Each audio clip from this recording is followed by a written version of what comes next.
예배를 통해서 성령의 임재하심을 경험하는 은혜가 있기를 주님의 이름으로 축원합니다. 외아들을 둔 부부가 아들을 대학 졸업을 시키고 또 대학을 졸업한 며느리를 얻어서 살림을 차려주었습니다. 때때로 시어머니가 며느리가 하는 것이 눈에 100% 차는 게 있겠습니까? 눈에 차지 않아서 이런저런 좀 잔소리를 합니다. 시어머니의 늘어나는 잔소리 때문에 며느리 마음에는 시어머니에 대한 불만이 조금씩 쌓여져 갑니다. 어느 날 시어머니가 또 며느리에게 한 소리 했더니 며느리가 그날은 시어머니 면전에 대고 정색을 딱 하더니만, 어머니, 대학도 안 나온 주제에 말도 안 되는 얘기 좀 그만하세요. 기가 찹니다. 그 뒤로 시어머니가 말만 하면 대학도 안 나온 주제에 그것을 긁고 넘어지면서 시어머니를 핀잔을 주고 구박을 합니다. 너무 마음이 힘들고 원통해서 남편에게 이야기를 합니다. 그랬더니 남편이 며느리를 조용히 불렀습니다. 아가, 시집살이 하느라 고생이 많지. 친정에 가서 내가 오래 할 때까지 좀 푹 쉬어라. 그러면서 친정으로 보냈습니다. 그런데 한 달이 지났는데도 시아버지로부터 오라고 하는 연락이 안 옵니다. 그래서 며느리가 먼저 시아버지에게 전화를 했습니다. 아버님, 저 이제 돌아가도 될까요? 그랬더니 시아버지가 그 며느리에게 내 시어머니 대학 졸업하면 그때 오도록 하여라.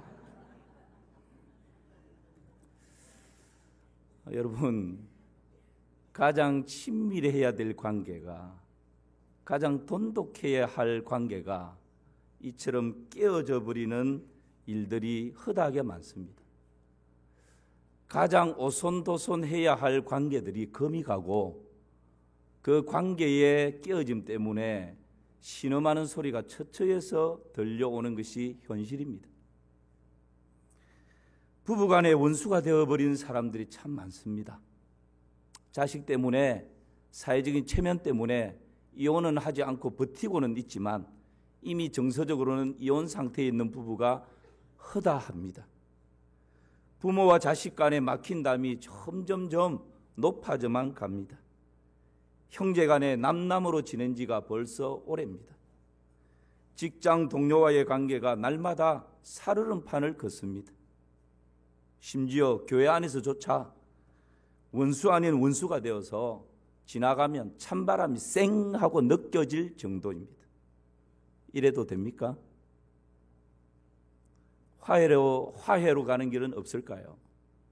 오늘 본문 말씀을 통해서 그 길을 함께 걸어가기를 원합니다. 형 에서와 동생 야곱은 20년 동안 원수로 지냈습니다. 야곱이 20년 만에 고향으로 돌아옵니다. 형 에서는 400명의 장정을, 훈련된 장정을 거느리고 동생을 막기 위해서 오고 있다는 소식을 듣습니다.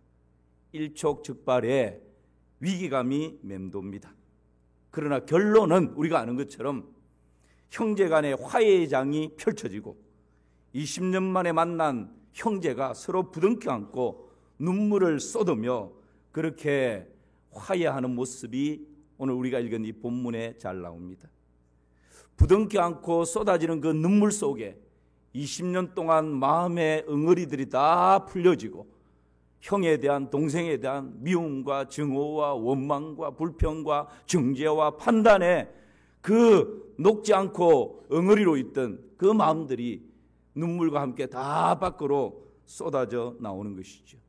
이것이 뜨거운 감동과 화해의 장에서 펼쳐지는 하나님의 은혜인 것입니다. 오늘 말씀을 통해서 모든 관계에 화해로 가는 길이 활짝 열려질 수 있기를 주님의 이름으로 축원합니다. 화해로 가는 길 첫 번째 길이 뭡니까? 기도입니다. 오늘 읽지는 않았지만 32장에 형 에서를 만나기 전에 야곱이 이렇게 합니다. 25절, 26절, 32장 25, 26절 우리 같이 한번 읽어보겠습니다.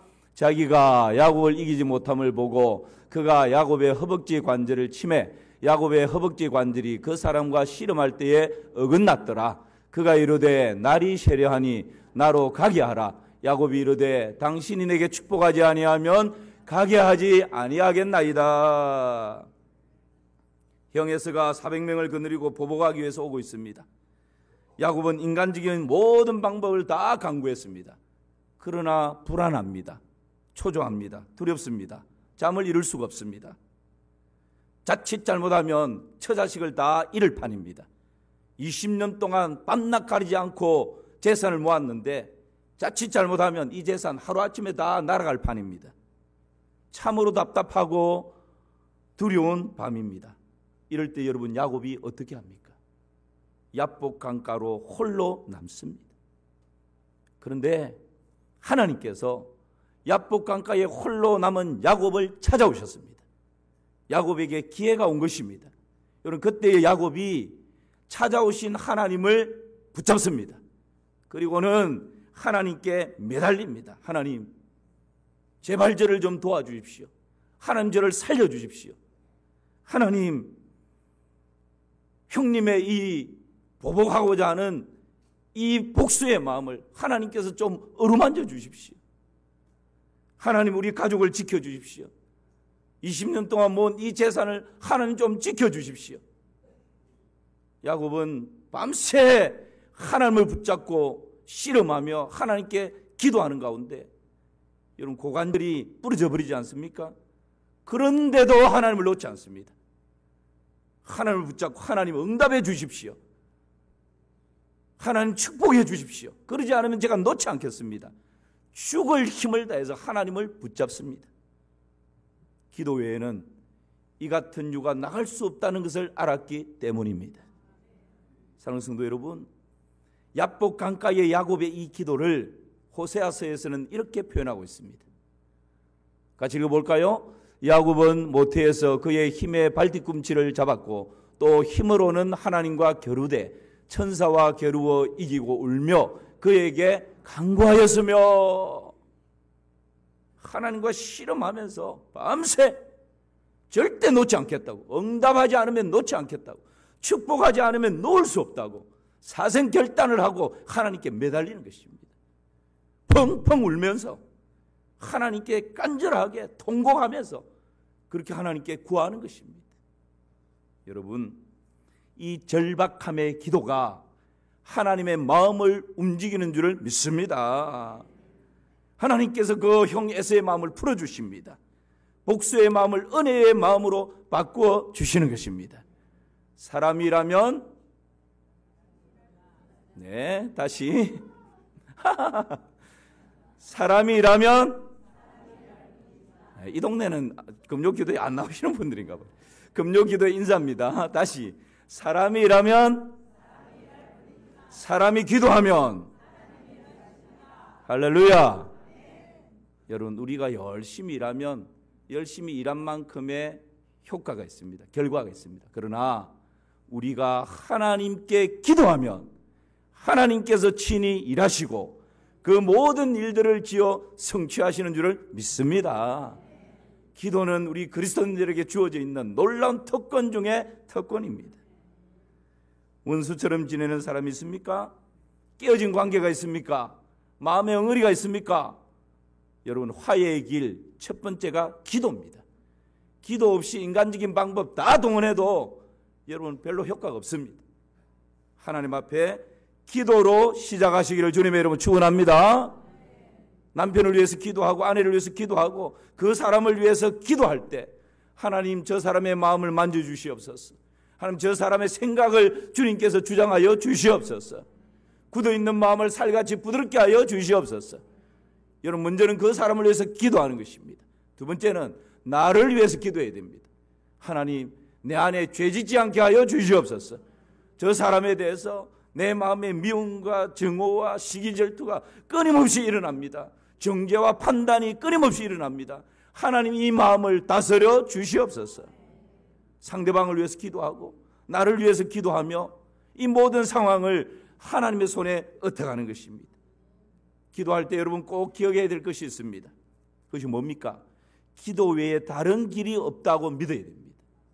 야곱이 그랬습니다.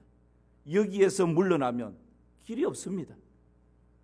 하나님 옷자락을 붙잡고 하나님이 응답하지 않으면, 하나님이 축복하지 않으면, 하나님께서 해결해 주시지 않으면, 하나님 길을 열어주시지 않으면 내 힘으로 내 지혜로는 다른 길이 없다는 것입니다.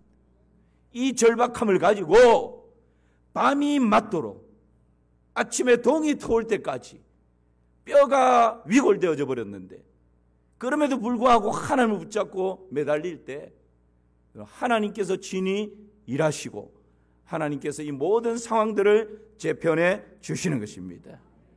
그런 은혜를 누리시기를 주님의 이름으로 축원합니다. 역대 20장에 보면 모압과 암몬과 마온이 연합군을 형성해서 유다를 침공합니다. 그때 유다의 왕이 여호사밧이었습니다. 이 연합군을 어떻게 할 길이 없습니다. 힘이 없습니다. 군사력도 안 됩니다. 작전도 없습니다. 그때 여호사밧이 이 연합군의 침략 앞에 하나님께 기도하는데, 저는 그 기도를 읽을 때마다 너무 큰 은혜가 됩니다. 여호사밧의 기도가 어떤 기도입니까? 하나님이여, 이들을 징벌하지 아니하시나이까? 하나님이여, 우리를 치러 오는 이 큰 무리를 대적할 능력이 없고 어떻게 할 줄도 알지 못하옵고, 그래서 오직 주만 바라보나이다. 할렐루야. 유다 입장에서는, 왕의 입장에서는 이들을 어떻게 대적할 힘이 없습니다. 피할 길도 없습니다. 뭘 어떻게 해야 될지 방법이 없습니다. 마지막 카드가 하나님만 바라본다. 오직 이 모든 상황을 통치하고 다스리실 수 있는 전능하신 하나님만 주목한다고, 그렇게 하나님께 기도하는 것입니다. 이것이 여러분 절박한 기도입니다. 더 이상 물러설 수 없는 그런 기도입니다. 이 기도에 하나님께서 감동하시는 줄을 믿습니다. 우리 주님께서 약속하십니다. 구하라, 그러면 주실 것이다. 찾으라, 찾아낼 것이다.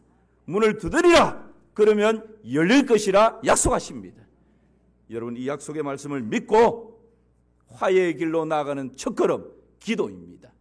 이 기도로 화해의 첫걸음을 내디디시기를 주님의 이름으로 축원합니다. 두 번째는 낮아짐입니다. 뭐라고요? 낮아짐. 3절 말씀을 같이 한번 보실까요? 시작. 자기는 그들 앞에서 나아가되 몸을 7번 땅에 굽히며 그의 형 에스에게 가까이 가니. 기도한 후에는 낮아짐입니다. 교회에서 애완견을 키우는 집사님들이 모여서 자기 애완견을 막 자랑하기 시작합니다. 이 집사님이 우리 집 개는 너무 똑똑해서 똥오줌을 가리는 것은 기본이고 사람들이 말을 하면 말귀를 다 알아들어요. 할렐루야, 자랑합니다.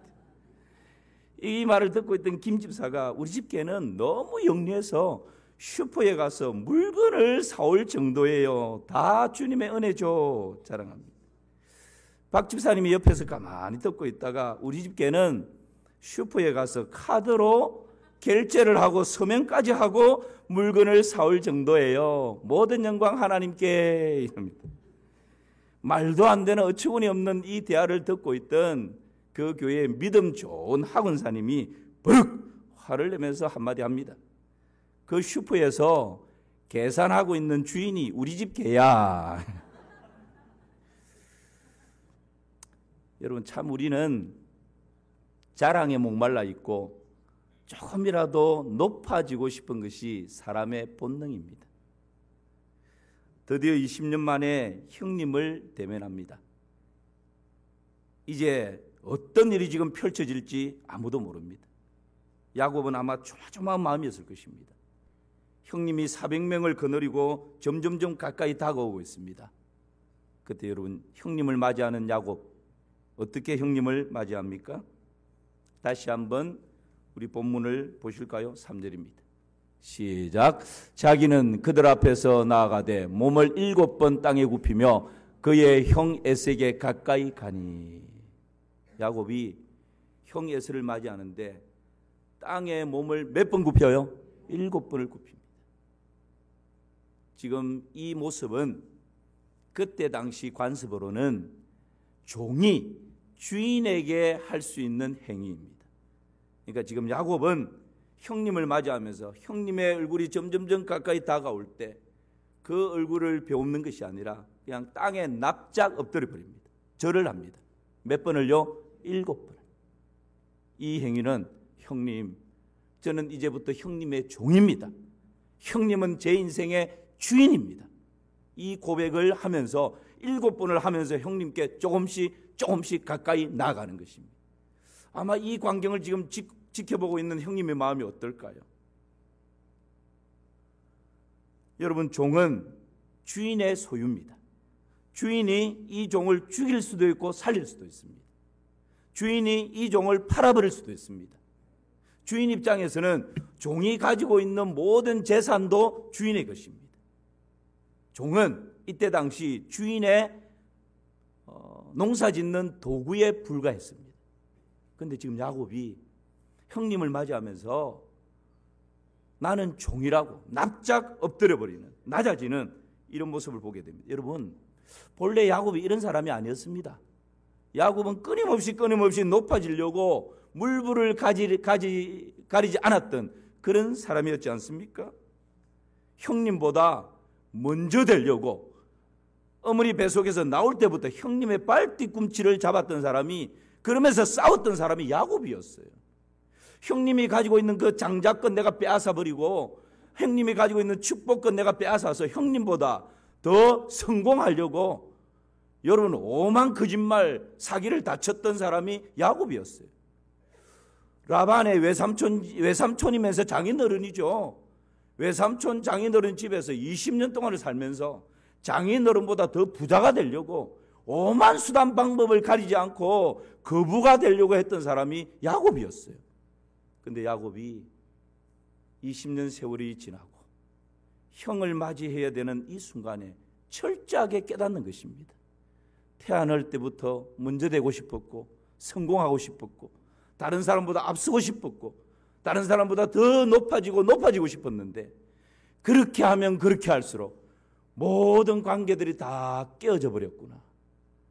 아버지와의 관계가 깨어져 버리고 가장 친밀해야 될 형님과의 관계가 깨어져 버리고 첩을 얻고 아내를 얻는데 그 아내는 아내들끼리 서로 물고 뜯는 관계의 깨어짐이 집안 안에서 하루하루가 여러분 지옥 아니겠습니까?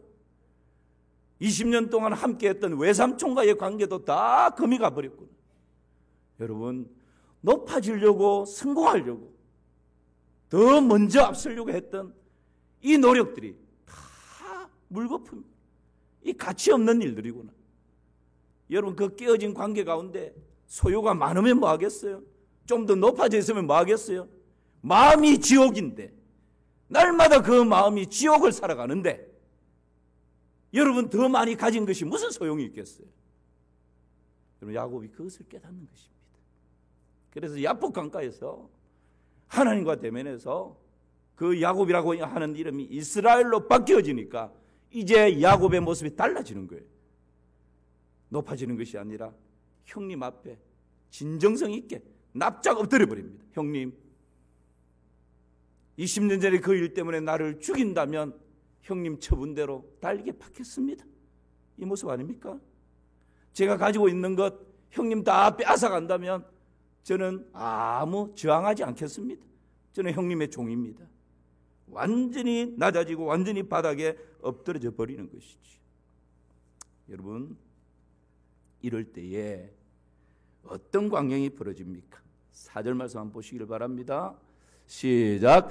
에서가 달려와서 그를 맞이하여 안고 목을 어긋맞추어 그와 입맞추고 서로 우니라. 잠시 두보십시오.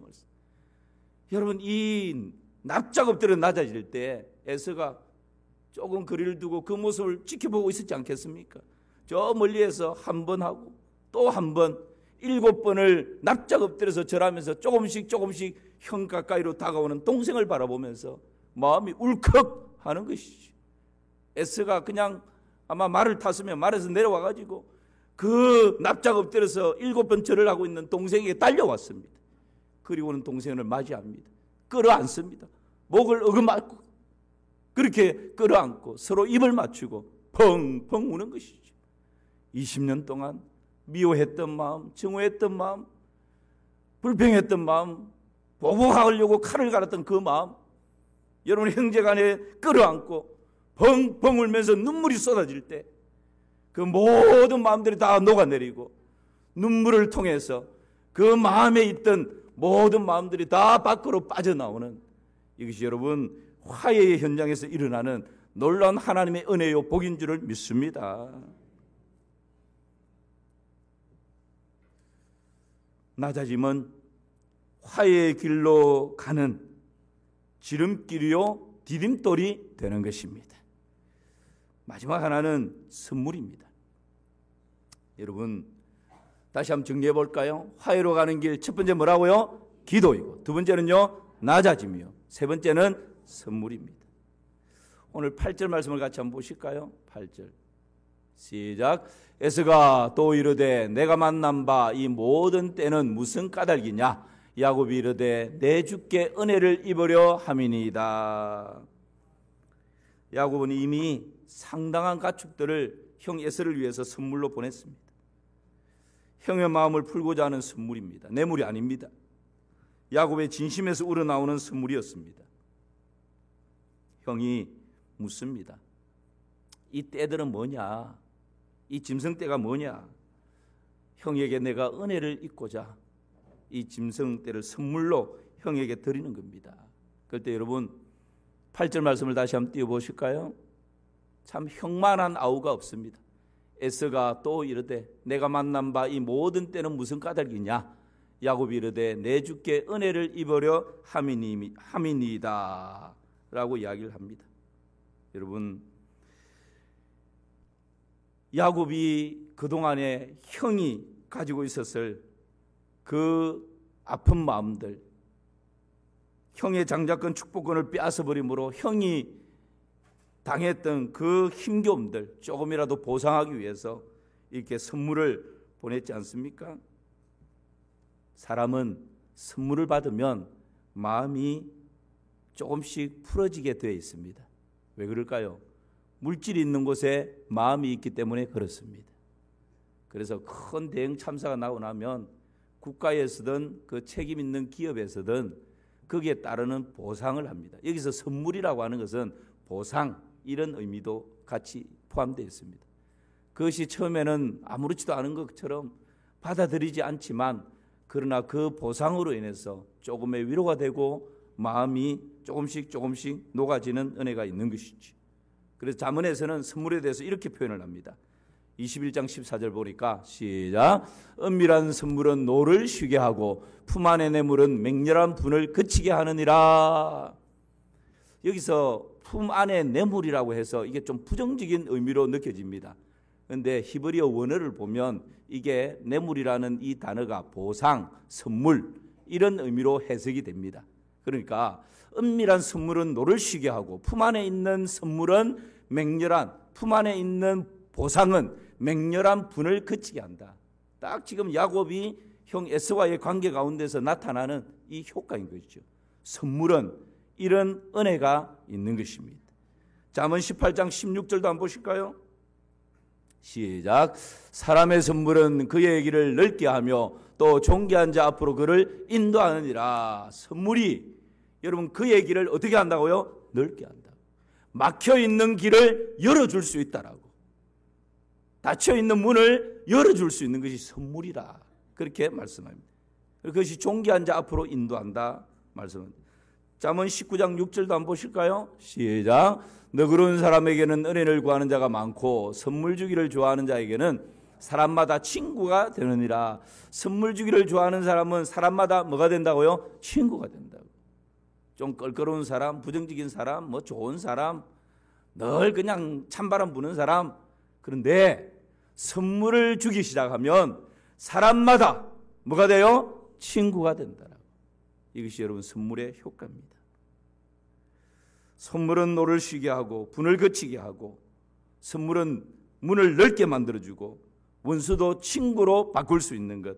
이것이 여러분 선물이다라고 우리에게 말씀하고 있는 것이죠. 이 선물을 받은 형 에서와 야곱. 여러분 9절과 10절 말씀을 다시 한번 보실까요? 에서가 이르되 내 동생아. 저는 말씀을 준비하면서 형 에서 입장에서 에서가 이르되 내 동생아, 야곱이라고 부르지 않고, 이게 얼마나 지금 형님의 마음이 동생을 위한 애틋한 그런 호칭 아닙니까? 내 동생아, 내게 있는 것이 족하다. 나도 재산 꽤 된다. 내 소유는, 그러니 네 소유는 어떻게 하라고요? 네게 두라.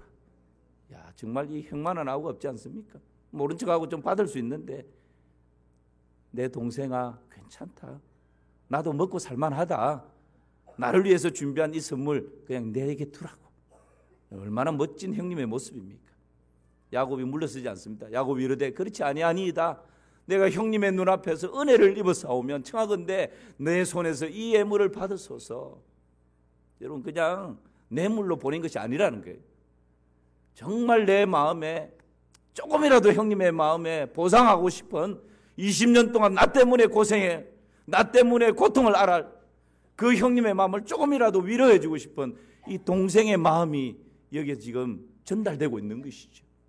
내가 형님의 얼굴을 배운 적, 누구의 얼굴을 본 것 같다고요? 이게 지금 허풍일까요? 그렇지 않아요. 지난밤 야곱은 밤새도록 하나님 살려주시지 않으면 저 죽습니다. 하나님 응답하지 않으면 이제 우리는 끝입니다. 하나님 제발 좀 살려주십시오. 응답해 주십시오. 축복해 주십시오. 놓지 않습니다. 여러분 그 한밤을 기도로 지난 다음 날 아침, 야곱은 그 장소를 뭐라고 했다고요? 브니엘, 하나님의 얼굴이다 라고. 그 밤에 야곱은 하나님의 얼굴을 본 것입니다. 하나님을 만났습니다. 그런데 다음 날 형님과 마주하는 정말 긴장감이 감도는 이 순간에 화해의 장이 쫙 펼쳐졌는데 형님의 얼굴이 누구의 얼굴로요? 하나님의 얼굴로. 형님의 얼굴은 하나님의 얼굴이 아니에요. 복수자의 얼굴입니다. 원수의 얼굴입니다. 대적자의 얼굴입니다. 그런데 화해의 장이 펼쳐지는 그 순간에 형님의 얼굴이, 원수의 얼굴이, 복수자의 얼굴이 하나님의 얼굴로 바뀌어지는 것입니다. 할렐루야. 이런 은혜를 누리시기를 주님의 이름으로 축원합니다. 이게 천국이죠. 여러분 야곱은 진짜 복을 위해서 나올 때부터 싸움하며 나왔던 사람입니다. 내가 복 받으려고, 내가 은혜를 먼저 차지하려고 아버지도 속이고 형도 속이고 장자권 축복권 다 가로챘던 사람이 야곱입니다. 그런데 알고 보니 20년 세월을 지나고 보니 이게 복이 아니었구나. 이게 오히려 지옥이구나. 이제 내가 기도하면서 하나님을 만나고 내가 땅에 납작 엎드려 낮아지고 형님 앞에 종이 되고 나니까 오히려 복수자의 얼굴이, 원수의 얼굴이 하나님의 얼굴로 다가오는 진짜 복과 진짜 은혜가 무엇인지를 이 현장에서 누리고 있는 것입니다. 여러분 우리의 삶이 그런 삶이 되면 좋겠습니다. 하나님의 얼굴을 배우려고 40일 금식하며 매달리며 그런 것이 아니라 여러분 내 마음에 불편해 있는 이 마음, 누군가에 대한 미움과 증오가 풀어지지 않는 이 마음, 그 마음이 풀어지고 함께 부둥켜 안을 때 여러분 그곳이 천국이 되는 것입니다. 지금 야곱이 그것을 누리고 있는 거예요. 진정한 화해는 예수 그리스도의 십자가입니다. 우리는 죄로 말미암아 하나님과 원수가 되었습니다. 그러나 예수님께서 이 땅에 오셔서 갈보리 십자가에서 하나님과 우리 사이에 원수되었던 모든 죄악을 다 사하여 주셨습니다. 그리고 하나님과 화목해야 되는 길을 활짝 열어 주셨습니다. 에베소서 2장 16절 말씀 보십시오. 시작. 또 십자가로 이 돌을 화목하게 하려 하심이라. 원수된 것을 십자가로 소멸하시고 십자가로 이 둘을 한 몸으로 하나님과 뭐하게 하셨다고요? 화목하게 하셨더라. 원수된 것을 십자가로 다 소멸하셨다고. 예수 그리스도 안에 있는 저와 여러분은 이미 하나님과 화목된 자들인 줄을 믿습니다. 그런 우리에게 새로운 직분을 주셨습니다. 고린도후서 5장 18절입니다. 읽어볼까요? 모든 것이 하나님께로서 났으며 그가 그리스도로 말미암아 우리를 자기와 화목하게 하시고 또 우리에게 화목하게 하는 직분을 주셨으니. 할렐루야. 하나님과 화목된 저와 여러분에게 하나님께서 새로운 직분을 주셨는데 그게 뭐라고요? 화목케 하는 직분을 주신 것입니다. 목사의 직분이 중요한 것이 아니고 장로의 직분이 중요한 것이 아니고 권사의 직분이 중요한 것이 아니고 하나님께서 우리 모두에게 내려주신 너무나 존귀한 직분이 있는데 그 직분이 뭐라고요? 화목케 하는 직분이에요. 화목케 하는 직분. 여러분이 여러분의 가정에 이 화목케 하는 직분자임을 믿으시기를 바랍니다. 여러분의 직장에서 여러분이 화목케 하는 직분자들이에요.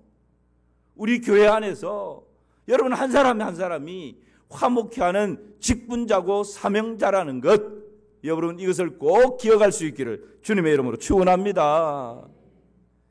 그것이 하나님께서 우리에게 직접 주신 그러한 직분이다라고 말씀하고 있습니다.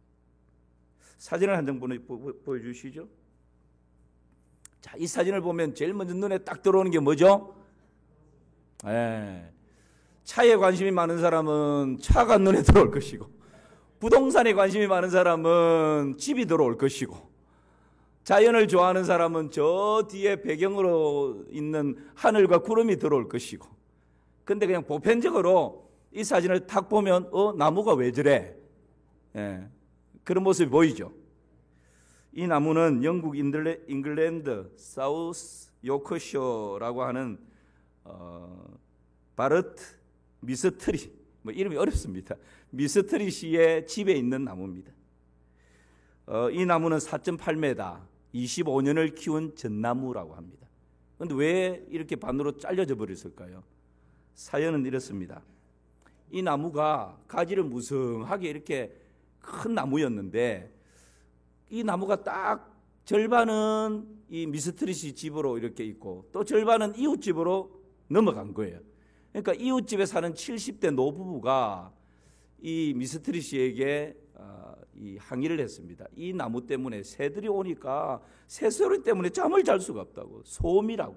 그리고 그 새들이 그냥 자기 집 마당에 와서 변을 보고 막 파고 이러니까 그냥 마당 잔디고 엉망이 됐다고.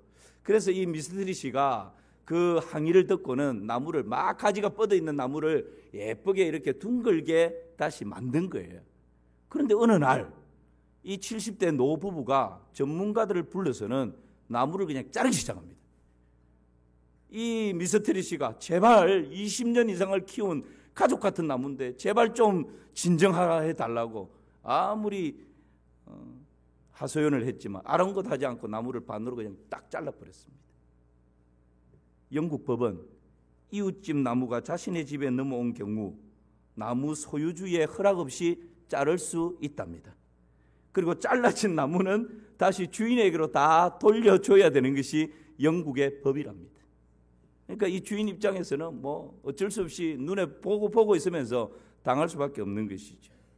여러분, 이 사진을 다시 한번 자세히 보십시오. 반으로 잘린 이 나무가 저는 이것을 보면서 참 이 시대상을 상징하는 나무다, 그런 생각이 듭니다. 우리 거창하게 시대상 그러지 맙시다. 이 나무가 얼마나, 다시 나무 띄워보십시오. 이 나무가 얼마나 우스꽝스럽습니까? 얼마나 흉해 보입니까? 이 반으로 잘려진 이 나무가 여러분 혹 저와 여러분 마음 안에 이 나무 한 그루를 지금 가지고 있지 않습니까? 부부 안에 문제가 있고 관계에 문제가 있다면 여러분 우스꽝스러운 나무인데, 참 흉해 보이는 나무인데 이 나무가 우리 마음 안에 한 그루씩 있다 생각하시면 됩니다. 이 나무를 그대로 그냥 방치하시겠습니까? 새로워질 수 있습니다. 다시 아름답고 멋진 나무로 회복될 수가 있습니다. 그 길이 뭡니까? 오늘 세 가지를 함께 생각했습니다. 하나는 뭐라고요? 기도였습니다. 두 번째는요, 낮아짐이에요. 세 번째는요, 선물, 다른 말로 보상입니다. 기도와 낮아짐과 선물, 이것이 화해로 나아가는 길이요 디딤돌이 되는 것입니다. 새로운 한 주간 화해의 길을 향해서 담대하게 믿음의 첫걸음을 내딛는 은혜가 있기를 주님의 이름으로 축원합니다. 하나님 아버지, 그러하게 하여 주시옵소서. 믿음을 다하여 주시옵소서. 화해의 첫걸음을 내디딜 수 있도록 용기를 주시옵소서. 예수님의 이름으로 기도하옵나이다. 아멘.